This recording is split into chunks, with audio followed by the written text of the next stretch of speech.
Hello, class, and Miss Duncan. My name is Shantwana Best, and I will be discussing Down syndrome and failure to thrive. So, I was given the topic of what if a parent's child is diagnosed with, um, if a Down syndrome child was diagnosed with failure to thrive. And as I spoke about before in my previous presentation, Down syndrome has many complications with a few of them being celiac disease, which they cannot ingest foods that have gluten. They also have certain diseases such as severe GERD that can lead to persistent vomiting. They also have this disease that I looked over called Hirschberg disease, which is where they are constantly constipated because their intestines cannot process their food because it lacks the nerve cells needed to control bowel movement. So they have chronic constipation. Another thing that they have that will cause them to have failure to thrive is the fact that they have hypothyroidism. So we know that with hypothyroidism, um, the body does not have the body doesn't have the metabolism it needs, and so it stunts the growth. And so the mix of the GERD, the celiac disease, the Hirschberg disease, this is going to cause the child to have issues with gaining weight and also getting taller. On top of that, we have to think about Down syndrome and how these kids operate. There are some developmental delays that cause them to be very picky eaters.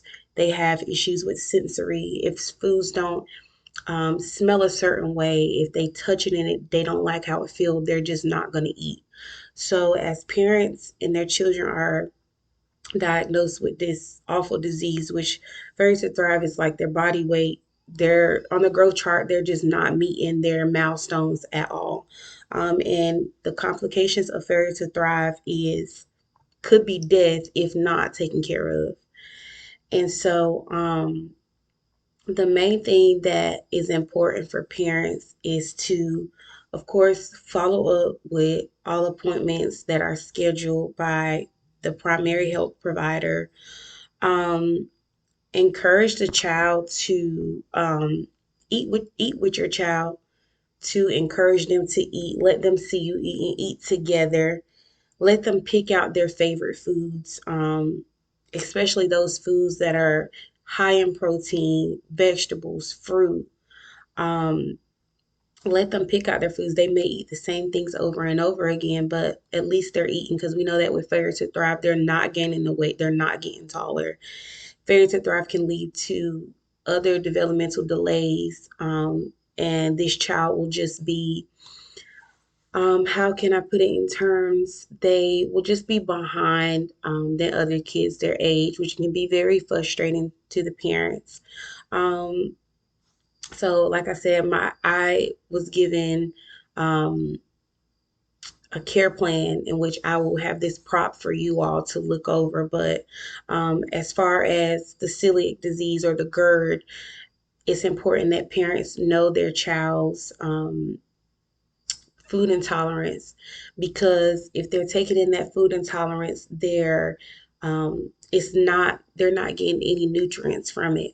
So they're not going to grow. So it's important to know your child's food intolerances.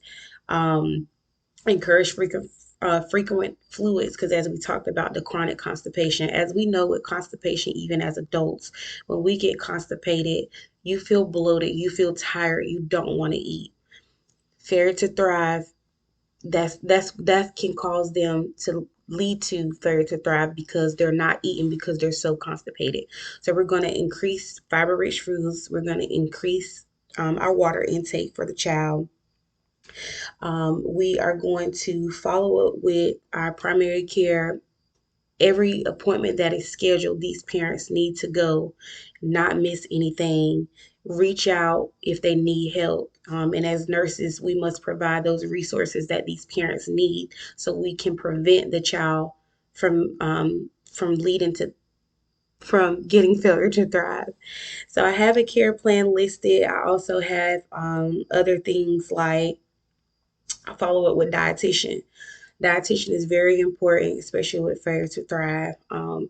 If the child is still, if the parent, as a parent, if they're doing these interventions and their child is still not gaining weight and meeting appropriate milestones when it comes to gaining weight and height, head circumference, then other interventions must be done as far as the child maybe need extra support, such as a G-tube, gastrostomy tube, to where their feedings are going to go in, or they may need an NG tube. They may need to be hospitalized because we need this child to gain weight so that they can try to function to their greatest height they can.